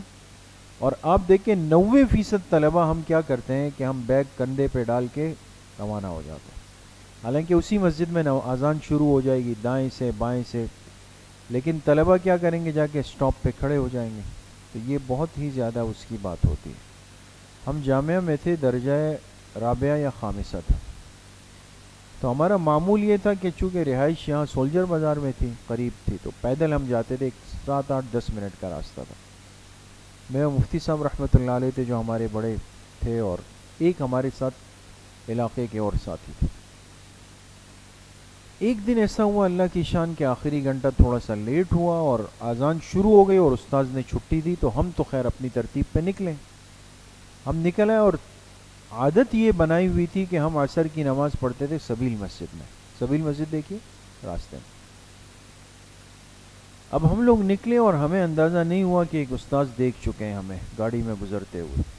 ہمارے استاد صاحب تھے حضرت مولانا عمران عیسیٰ صاحب دامت برکاتہم۔ تربیت طلبہ میں بہت ان کا کردار ہے، اور استاذ کو ہمیشہ ایسا ہی ہونا چاہیے۔ ہمارا رشتہ صرف مدرسے کی دیواروں کے اندر نہ ہو، باہر کی تربیت پہ بھی نظر رکھنی چاہیے۔ اگلے دن ان کا پہلا گھنٹہ تھا، جب آئے نا تو بالکل خلاف معمول، نا اب ہمارے وہم و گمان میں نہیں، ہاں بھائی آپ کھڑے ہو جائیں، آپ کھڑے ہو جائیں، ہم تینوں کو بالکل ایک نامزد کر کے کھڑا کیا۔ سمجھ نہیں آیا کہ کون سی جنایت اور جرم ہو گیا ہے۔ عصر کہاں پڑی کل آپ حضرات نے ڈائریکٹ، تھوڑا سا وہ بھی ہو، تو میں نے کہا سبیل والی مسجد میں پڑھا۔ کتنے بجے ہیں؟ میں نے کہا 5:15 بجے، جو وقت یہاں اذان ہو نہیں گئی تھی جامعہ میں، ہو گئی تھی۔ مسئلہ نہیں پتا آپ لوگ کہ جب کسی مسجد میں اذان ہو جائے اور عذر شدید نہ ہو تو نہیں نکلنا چاہیے، مسئلہ پتہ ہے؟ ہم تینوں نے کہا کہ ہمیں نہیں پتا، تو کہا چلیں، ایک تو یہ کہ انہوں نے نماز سبیل مسجد میں پڑھی ہے، دوسرا مسئلے کا علم نہیں ہے، پھر طلبہ کو مسئلہ بھی سمجھایا اور تنبیہ بھی کی کہ آئندہ اس معاملے میں احتیاط کی جائے۔ تو عرض کرنے کا مقصد ہے کہ ہم طلبہ کے لیے بھی عصر کا جو وقت ہے نا، وہ ایک سمجھ میں آ سکتا ہے کہ ہم اس کو بھی نظر انداز کرتے ہیں کہ چلیں گھر میں پڑھ لیں گے یا محلے کی مسجد میں، پھر جب محلے میں پہنچتے ہیں تو عصر ہو چکی ہوتی ہے سب کچھ، ہے نا؟ وَقُومُوا لِلَّهِ قَانِتِينَ، فرمایا کھڑے ہو جاؤ اللہ کے لیے فرما بردار بن کر۔ فَإِنْ خِفْتُمْ فَرِجَالًا أَوْ رُكْبَانًا، اگر تمہیں اندیشہ ہو، اگر تمہیں اندیشہ ہو، یہ اب اشارہ ہے صلاۃ الخوف کی طرف، جس کی تفصیلات 5ویں پارے میں ہے۔ اگر تمہیں اندیشہ ہو کہ دوران نماز کچھ مسئلہ ہو سکتا ہے تو فرجالن ای فصلوا رجالن، تو پھر کیا کرو، کھڑے کھڑے نماز پڑھ لو، یعنی چلتے چلتے نماز پڑھ لو، اور رکبانن، یا سواری پر بیٹھے بیٹھے پڑھ لو۔ فَإِذَا أَمِنْتُمْ، اور جب تم امن میں آ جاؤ، فَاذْكُرُوا اللَّهَ كَمَا عَلَّمَكُمْ، پھر اللہ کو ایسے ہی یاد کرو جیسے تمہیں سکھایا گیا، مَا لَمْ تَكُونُوا تَعْلَمُونَ، جب کہ تم کچھ نہیں جانتے تھے، وَالَّذِينَ يُتَوَفَّوْنَ مِنْكُمْ، لکھے تتمہ امور انتظامیہ، تتمہ امور انتظامیہ۔ اچھا، اب ہوتا یہ تھا کہ زمانے جاہلیت اور ابتدائے اسلام، زمانے جاہلیت میں اور ابتدائے اسلام میں متوفی عنہا زوجہا، جس عورت کا شوہر فوت ہو جاتا تھا تو اس کی عدت کتنی تھی؟ 1 سال، 1 سال۔ دوسری بات یہ تھی کہ اس عورت کو 1 سال کا نفقہ اس وقت ملتا تھا جب شوہر نے مرنے سے پہلے یہ وصیت کی ہوتی کہ اس میرے بیوہ کا نفقہ میرے مال میں سے 1 سال تک لے کر اس کو دیا جائے۔ بات سمجھ گئے؟ اگر اس نے وصیت نہیں کی تو پھر اس کو نہیں ملتا تھا، لیکن بعد میں جب سورہ نساء اتری اور میراث کے احکامات آئے تو یہ وصیت والا معاملہ منسوخ ہو، تو یہ منسوخ ہے۔ فرمایا والذین یتوفون منکم، جو تم میں سے فوت ہو جائے، ویذرون ازواجا، اور اپنے پیچھے بیویاں چھوڑ جائے، وصیتاً، وصیتاً سے پہلے نکالے فلیوسو، ان کو چاہیے کہ وصیت کر کے جائے لازواجہم، کن کے حق میں؟ اپنی بیویوں کے حق میں، متاعا الی الحول، کیا وصیت؟ فائدہ پہنچانے کا یعنی نان نفقے کا الی الحول سال کے پورا ہونے غیر اخراج بغیر نکالے ہوئے اور گھر میں بھی وہیں پر رہے گی. فَإِنْ خَرَجْنَ فَلَا جُنَاحَ عَلَيْكُمْ اور اگر وہ عورتیں خود چلی جائیں خرجنا کے نیچے لکھے بعد 4 اشہر وعشرہ اگر 4 مہینے 10 دن کے بعد عورت نے کہا کہ میں تو جا رہی ہوں باقی عدت وہ اپنے ماں باپ کے گھر کر لوں گی یہ اجازت تھی تو فلا جناح علیکم تم پر کوئی گناہ نہیں فیما فعلن فی انفسہن جو وہ فیصلہ کرے اپنے نفس کے بارے میں من معروف دستور کے موافق واللہ عزیز حکیم اللہ کی ذات غالب حکمت والی ہے. وللمطلقات متاع بالمعروف لکھے یہ حکم استحبابی ہے یہ حکم اور مطلقہ عورتوں کو متاع کچھ فائدے کی چیز دے دی جائے معروف طریقے سے. اب تو مطلقہ کا مقصد یہ کہ اس کا تو نفقہ ہے پورا. حقا علی المتقین یہ ثابت ہے نیک بندوں پہ کذالک یبین اللہ لکم آیاتہ لعلکم تعقلون اسی طرح اللہ تعالیٰ کھول کھول کے تمہارے لیے بیان کرتے ہیں اپنی آیتوں کو تاکہ تم عقل سے کام لے سکو. الم تر الی الذین خرجوا من دیارہم لکھے تمہید مضمون جہاد یعنی تشجیع علی القتال تشجیع علی القتال قتال کی ترغیب دی. فرمایا الم تر الی الذین کیا آپ نے نہیں دیکھا ان لوگوں کو خرجوا من دیارہم جو نکلے اپنے گھروں سے وہم الوف اور وہ ہزاروں کی تعداد میں تھے. کتنے الوف ان کے نیچے لکھے 10,000 بات سمجھ گئے وہ 10,000 تھے. یہ بنی اسرائیل کا ایک ٹکڑا تھا ایک قوم تھی ان پر طاعون کا مرض آیا اور حکم یہ ہے کہ جس علاقے میں وبا آئے تو اندر والے باہر نہ جائے باہر والے. انہوں نے جب دیکھا کہ وبا آئی ہے تو انہوں نے راتوں رات 10,000 کا مجمع نکلا تاکہ ہم اس وبا سے بچ جائیں. لیکن اللہ کا حکم تھا. ایک وادی میں پہنچے 2 پہاڑوں کے مابین تو 2 فرشتے اللہ نے بھیج دیا انہوں نے زوردار چیخ ماری تو یہ 10 کے 10,000 وہیں پر مر گئے. کچھ وقت کے بعد وہاں سے حضرت حزقیل علیہ السلام گزرے اللہ کے پیغمبر. دیکھا اتنی بڑی قوم وہاں پہ مردہ پڑی ہوئی. انہوں نے اللہ سے دعا کی کہ اللہ یہ تو بہت سارے لوگ چلے گئے ہیں آپ ان کو زندہ فرما دیں. تو اللہ نے ان کی دعا قبول فرمائی اور یہ لوگ کیا ہو گئے زندہ ہو گئے. دیکھیں تو مردے زندہ ہوتے ہیں اللہ کے حکم سے. بات سمجھ گئے. پیغمبر نے بھی دعا کس سے مانگی اللہ سے دعا مانگی کہ اللہ آپ ان کو زندہ فرما دیجئے. کیا آپ نے دیکھا ان لوگوں کو جو اپنے گھروں سے نکلے وہ ہزاروں میں تھے نکلے کیوں تھے حذر الموت موت کے خوف سے. فقال لهم اللہ موتوا اللہ نے ان سے کہا موتو مر جاؤ. ثم احیاہم پھر اللہ نے ان کو زندگی دی. نیچے کیا لکھیں گے بدعاء حزقیل علیہ السلام. ان اللہ لذو فضل علی الناس ولکن اکثر الناس لا یشکرون بے شک اللہ تعالیٰ فضل کرنے والے ہیں لوگوں پر لیکن زیادہ تر لوگ شکر ادا نہیں کرتے. وقاتلوا فی سبیل اللہ لکھے تیسری بار مضمون جہاد کا ذکر و ترغیب اخلاص. تیسری بار مضمون جہاد کا ذکر بھی ہے اور ترغیب اخلاص. لڑتے رہو اللہ کے راستے میں اور جان لو کہ بے شک اللہ سننے والے جاننے والے. منزل الذی یقرض اللہ لکھے ذکر انفاق چوتھی بار. کون ہے جو دے دے گا اللہ کو قرضہ حسناً اخلاص کے ساتھ. کس کے ساتھ اخلاص کے ساتھ دے دیں. فیضاعفہ لہ اضعافا کثیرہ اللہ پاک بڑھا دیں گے اس کے لیے کئی گناہ کر کے کئی. تو اللہ کو قرض دینے سے مراد کیا ہے دوستو اللہ کے راستے میں خرچ کرنا کئی گنا بڑھ کے آئے گا. واللہ یقبض ویبسط اور اللہ تعالیٰ ہی مال تنگ کرتے ہیں ویبسط اور مال کو فراخ کرتے ہیں. یہ اللہ کے اختیار میں. وإلیہ ترجعون اسی کی طرف تم سب لوٹائے جاؤ گے. الم تر الی الملأ لکھے ترغیب الی الجہاد مع بیان نمونہ. جہاد کی ترغیب بھی ہے اور ایک نمونہ ایک مثال بھی اللہ پاک نے ذکر فرمائی. دیکھیں دوستو حضرت موسیٰ علیہ السلام کے بعد جب بنی اسرائیل نے تورات کو ترک کر دیا اس پر عمل کرنا وغیرہ یہ چھوڑ دیا اور نافرمانیوں کے اندر برے طریقے سے مبتلا ہو گئے. ایک کافر بادشاہ تھا جس کا نام تھا جالوت، وہ اللہ پاک نے ان پر کیا کر دیا؟ مسلط کر دیا، اور اس نے آ کر ان کے ملک کے بڑے حصے پر قبضہ کیا.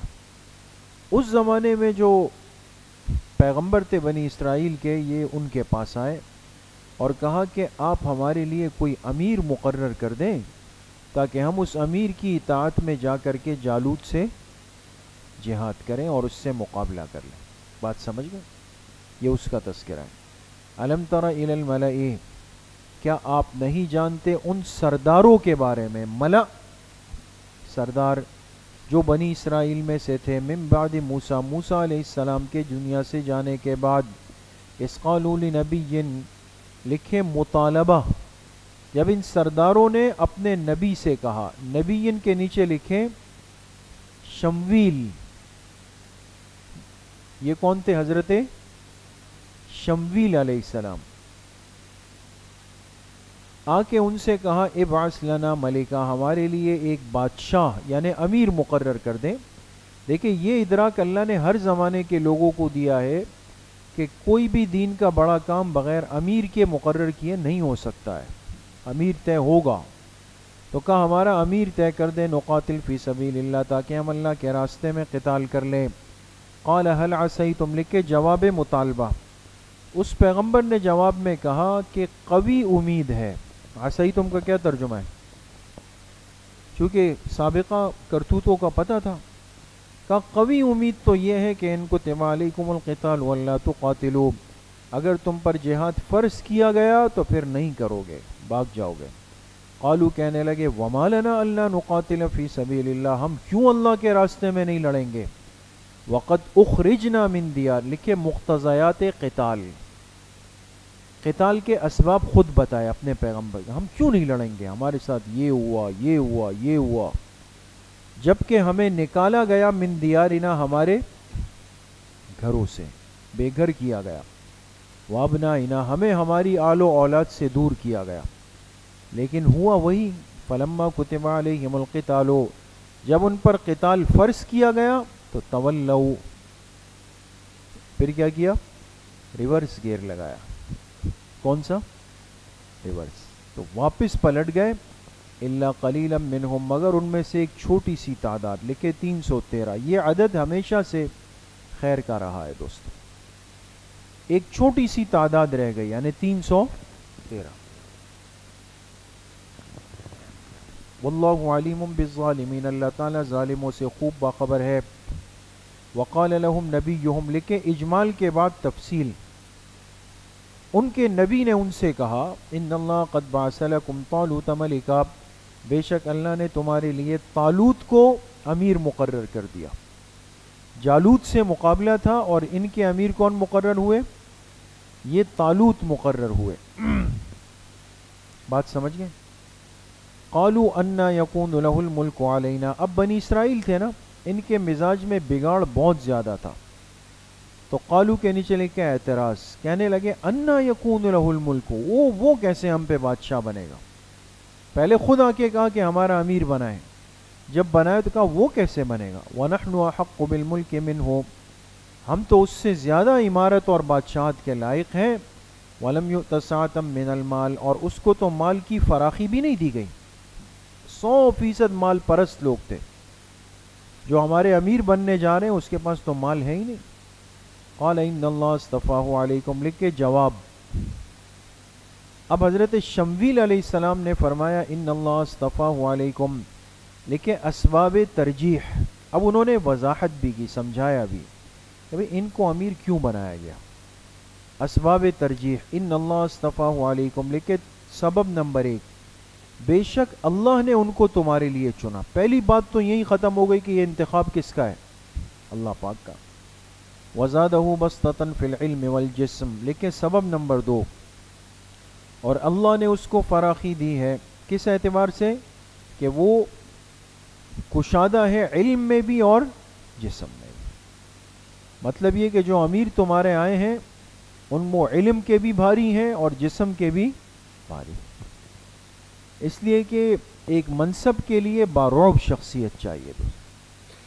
بعض دفعہ ایک آدمی بڑا صاحب علم ہوتا ہے، صاحب کمال ہوتا ہے، لیکن بیچارہ ہوتا کیا ہے؟ وہ کہتے ہیں نا اللہ کی شان دیکھو تنکے میں جان دیکھو۔ اب وہ بیچارہ ایسا ہے کہ آیا تو پھونک مار کر لگے گا اڑ جائے گا۔ تو بھاری بھرکم شخصیت منصب کے لیے بہت ضروری ہوتی ہے کہ وجود نظر تو آئے نا، پتہ تو چلے کہ ایک شان والی شخصیت آ رہی ہے۔ سمجھ میں آ گئی؟ تو بعض حضرات کو تو صرف ہمارے اکابر کے جسم دیکھ کر بھی آگ لگ جاتی ہے یا نہیں؟ وہ جب ان کی جسمانی رعب کو دیکھتے ہیں تو کہتے ہیں بس ان مولویوں کا کام صرف کھانا ہے۔ تو فرمایا کہ ان کے پاس کشادگی علم کی بھی ہے اور جسم کی بھی ہے۔ واللہ یؤتی ملکہ من یشاء، لکھے سبب نمبر 3۔ اور تیسرا سبب یہ کہ اللہ اپنی بادشاہت جس کو چاہے دے دے اپنی طرف سے۔ واللہ واسع علیم، اللہ کشادگی والے علم والے ہیں۔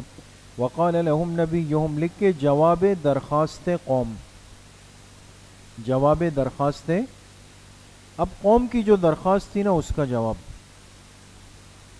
اور ان کے نبی نے ان سے کہا کہ ان آیت ملکہ، کہ اس کی بادشاہت کی ایک نشانی یہ ہے، تمہیں اگر یہ شبہ ہے نا کہ پتہ نہیں یہ اللہ کی طرف سے ہے یا نہیں ہے، تو بادشاہت کی ایک نشانی یہ ہے کہ ان یاتیکم التابوت، کہ تمہارے پاس ایک صندوق آئے گا۔ کیا آئے گا؟ ایک صندوق آئے گا۔ یہ ایک مبارک صندوق تھا دوستو جو پہلے سے چلتا ہوا آ رہا تھا۔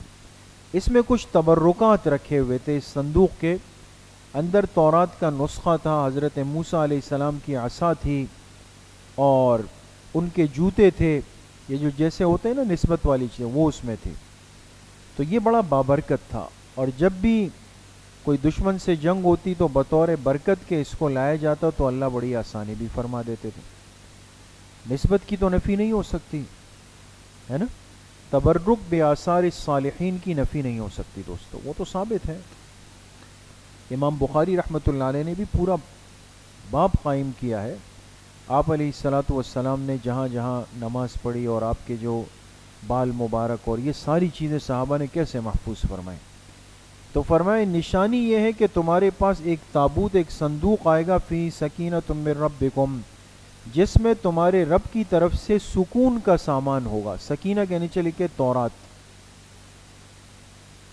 وَبَقِيَّةٌ مِّمَّا تَرَكَ آلُ مُوسَىٰ وَآلُ هَارُونَ، اور کچھ تبرکات ہوں گے، بقیہ کا ترجمہ لکھیں، جن کو کس نے چھوڑا ہوگا؟ آل موسیٰ اور آل ہارون نے، ان کی آل و اولاد نے۔ تو یہ ایک صندوق تھا جس میں سکون کا سامان تھا۔ روافظ نے اس کو دیکھ کر کے ایک اصطلاح ایجاد کی، تابوت سکینہ کی۔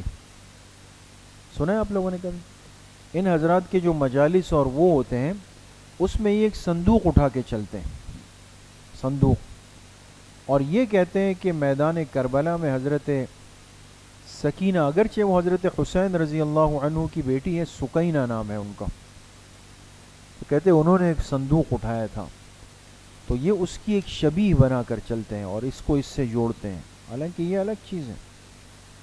تو یہ ایک صندوق تھا، تحملہ الملائکہ، جسے کون اٹھا کے چلتے تھے؟ فرشتے۔ ان فی ذلک لآیۃ لکم ان کنتم مؤمنین، بے شک اس میں نشانیاں ہیں تمہارے لیے اگر تم ماننے والے ہو۔ فلما فصل طالوت بالجنود، پس جب طالوت نکلا اپنے لشکروں کو لے کر، طالوت جو ظالم بادشاہ تھا نا، ہاں،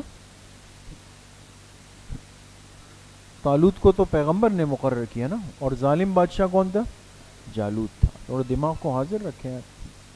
فلما فصل طالوت بالجنود، پس جب نکلے حضرت طالوت لشکر لے کر، 70,000 کا لشکر انہوں نے تیار کیا جالوت کے مقابلے میں۔ شروع میں 70,000 تھا، لیکن اللہ پاک نے آزمایا کہ پکے کون ہوں گے ان میں سے۔ قال ان اللہ مبتلیکم بنہر، جب جانے لگے تو حضرت طالوت نے لشکر سے خطاب کیا، بیان کیا اور کہا دیکھو اللہ تمہیں آزمائیں گے نہر سے۔ آگے نہر، ایک نہر اردن آ رہی تھی، اردن، اور ان کو لگی ہوئی تھی سخت پیاس، تو کہا اللہ پاک تمہیں آزمائیں گے۔ کس طرح؟ فمن شرب منہ، جس نے اس میں سے پانی پی لیا، نیچے لکھے بالافراغ، کھل کے پیٹ بھر کے پانی پیا، فلیس منی، تو وہ ہمارا حصہ نہیں بن سکے گا پھر آگے. اور ومن لم یطعمہ، لکھے حکم عزیمت، اور جس نے اس میں سے کچھ بھی نہیں پیا، یطعمہ کے بعد لکھے قطو، ایک گھونٹ بھی نہیں پیا نا، بالکل اعلیٰ درجے پر عمل کیا، فإنہ منی، تو یہ ہمارا خاص فرد ہوگا. الا من اغترف غرفۃ بیدہ، یہ تیسری صورت ہے، حکم رخصت. ہاں جس نے اس میں سے ایک چلو ہاتھ سے لے کر پی لیا بقدر ضرورت، تھوڑا سا، یہ رخصت والا، یہ بھی ہمارے ساتھ ہوگا. تو کچھ اصحاب عزیمت ہوں گے جو بالکل نہیں پئیں گے، ایک مناسب سا طبقہ اصحاب رخصت کا ہوگا جو ایک گھونٹ پی لے گا، اور بڑی تعداد وہ ہوگی کہ جو پیٹ بھر کے پیے گی اور واپس. تو ہوا کیا، فشربوا منہ، نیچے لکھے ناقص لوگ. ناقص لوگ کیا تھے؟ لوگوں نے اس میں سے پیا، نیچے لکھے بالکثرت، خوب کثرت کے ساتھ. الا قلیلا منہم، سوائے تھوڑے سے لوگوں کے. فلما جاوزہ هو والذین آمنوا معہ، تو نتیجہ کیا نکلا کہ جب تجاوز کیا یعنی آگے بڑھنے لگے، ہوا کے نیچے لکھے طالوت، حضرت طالوت اور ان کے ساتھ جو ایمان والے تھے وہ جب آگے بڑھے، اب آگے دیکھا کہ جالوت کا لشکر تو ریڈی کھڑا ہوا ہے، تو قالوا لا طاقت لنا اليوم بجالوت وجنودہ، قالوا، تو کہنے لگے، لا طاقت لنا اليوم، آج تو ہمارے پاس کوئی طاقت نہیں ہے. بات سمجھ گئے؟ بجالوت وجنودہ، کس کے مقابلے میں؟ جالوت اور اس کے لشکر کے مقابلے میں آج تو ہمارے پاس طاقت نہیں ہے. سمجھ میں آ گئی بات دوستاں؟ اب ظاہراً تو یہ لگ رہا ہے کہ یہ بات کن کی ہے، کہ جنہوں نے خوب پیٹ بھر کے پانی پیا تھا انہوں نے یہ بات کہی. لیکن استاد صاحب فرماتے تھے کہ قالو کا مصداق کون لوگ ہیں؟ جنہوں نے تھوڑا سا پانی پی لیا تھا. وہ گھبرائے تو وہ لوگ بھی، تو انہوں نے جب دیکھا تو کہا کہ آج تو ہم ان کا مقابلہ نہیں کر سکتے، اس لیے قالو کے نیچے لکھے کامل لوگ، کامل لکھیں. کون ہے؟ جنہوں نے تھوڑا سا پیا تھا. قال الذین یظنون، اس کے نیچے لکھے اکمل لوگ، اور ان لوگوں نے یظنون جو یقین کرتے تھے کہ انہم ملاق اللہ، کہ بے شک انہیں اللہ سے ملاقات کرنی ہے، ان کا تو اعلیٰ درجہ تھا، ایمان بہت اکمل تھا. وہ کہنے لگے کم من فئۃ قلیلۃ غلبت فئۃ کثیرۃ باذن اللہ، کتنی ہی چھوٹی جماعتیں ایسی تھی جو بڑی بڑی جماعتوں پہ غالب آ گئی، باذن اللہ، اللہ کے حکم سے. واللہ مع الصابرین، اللہ صبر کرنے والوں کے ساتھ ہے. ولما برزوا لجالوت وجنودہ، لہذا جب آمنے سامنے ہو گئے جالوت اور اس کے لشکر کے، اب آمنا سامنا ہو گیا، ادھر سے حضرت طالوت اور ان کا لشکر اور وہاں سے جالوت اور ان کا لشکر آمنے سامنے ہو گئے. برزو کا ترجمہ، قالوا ربنا افرغ علینا، لکھے دعائے مجاہدین، دعائے، اب مجاہدین نے دعا مانگی، کہنے لگے اے ہمارے رب افرغ علینا صبرا، اس کے نیچے لکھے جزء اول، جزء، مولانا وقار صاحب بولے سبق چلنا ہے، آپ اسے رابطہ کرتے ہیں. جزء اول، تو کہنے لگے اے ہمارے رب افرغ علینا صبرا. جزء اول کیا ہے؟ ثبات قلب، دل کی مضبوطی اللہ سے مانگی، اے اللہ ہم پہ صبر اتار دے، ثابت قدمی، دل جما دے ہمارے. وثبت اقدامنا، جز نمبر 2 ثبات قدم، دل بھی مضبوط پیر بھی مضبوط، اے اللہ ہمارے قدموں کو جما دے. وانصرنا علی القوم الکافرین، جز نمبر 3، اور اے اللہ ہماری مدد فرما دے کافروں کے مقابلے میں. دیکھیں دعا مجاہدین بھی مانگیں گے، ہتھیاروں پر تو بھروسہ بعد میں، اللہ کی نصرت پہلے. فہزموہم باذن اللہ، بس انہوں نے شکست دے دی ان کو. کس نے؟ حضرت طالوت کی جماعت نے جالوت والوں کو شکست دے دی اللہ کے حکم سے. وقتل داود جالوتا، اور داود نے قتل کر دیا کس کو؟ جالوت کو. یہ داؤد علیہ السلام جو اللہ کے پیغمبر بننے تھے بعد میں، یہ اس وقت بالکل نوجوان نوعمر لڑکے تھے، اور یہ حضرت طالوت کے لشکر میں ان کے ساتھ جا رہے تھے، ابھی نبی نہیں بنے، بعد میں بننا. کہتے ہیں راستے میں جاتے ہوئے ایک جگہ 3 پتھر پڑے ہوئے تھے، اور چونکہ پیغمبر کو معجزانہ طور پر بہت ساری باتیں نبوت سے پہلے دکھائی جاتی ہیں، تو ان 3 پتھروں نے ان کو آواز دی اور کہا کہ آپ ہمیں ساتھ لے جاؤ، ہم تمہارے کچھ کام آئیں گے، اور جب جاؤ تو ہمارے ذریعے سے ہمیں جالوت پر مار دینا۔ تو حضرت داؤد علیہ السلام نے اٹھا لیا، اور وہاں جب جا کے مارا تو ان 3 پتھروں کی ضرب سے وہ کیا ہو گیا؟ مر گیا۔ تو قتل کر دیا داؤد نے جالوت کو، وَآتَاهُ اللَّهُ الْمُلْكَ وَالْحِكْمَةَ، اور اللہ نے ان کو بادشاہت بھی دی، والحکمت لکھے نبوت، اور نبوت بھی دی، وَعَلَّمَهُ مِمَّا يَشَاءُ، اور ان کو وہ سکھایا جو اللہ نے چاہا۔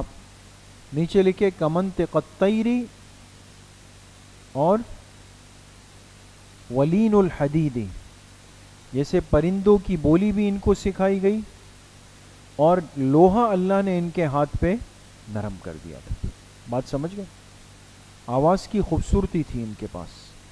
وَلَوْلَا دَفْعُ اللَّهِ النَّاسَ، لکھے حکمت مشروعیت جہاد۔ اب ایک سوال ذہن میں آتا تھا کہ جہاد میں تو ہتھیار ہے، تلواریں ہیں، خون خرابہ ہے، یہ تو ایک فساد کسی شکل نہیں ہے۔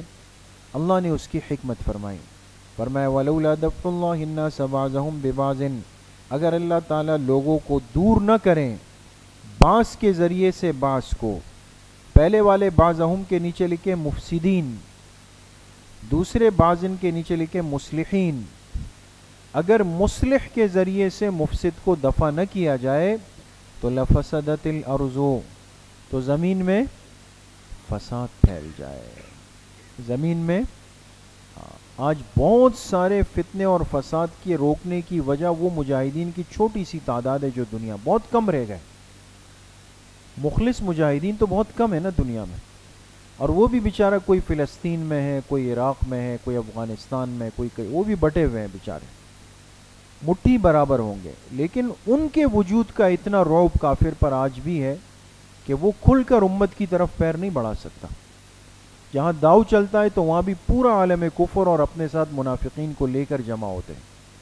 تو اللہ نے اس عمل میں ایک برکت رکھی ہے کہ فساد رک جاتا ہے۔ وَلَكِنَّ اللَّهَ ذُو فَضْلٍ عَلَى الْعَالَمِينَ، لیکن اللہ تمام جہان والوں پہ فضل کرنے والے ہیں۔ تِلْكَ آیاتُ اللَّهِ نَتْلُوهَا عَلَيْكَ بِالْحَقِّ، لکھے صداقت رسول صلی اللہ علیہ وسلم، یہ اللہ کی آیت ہے جو ہم نے آپ کو سنائی ہے، بالحق، ٹھیک ٹھیک، وَإِنَّكَ لَمِنَ الْمُرْسَلِينَ، اور بے شک آپ سچے رسولوں میں سے ہیں، بے شک آپ سچے رسولوں میں سے ہیں۔ بس کر دیں۔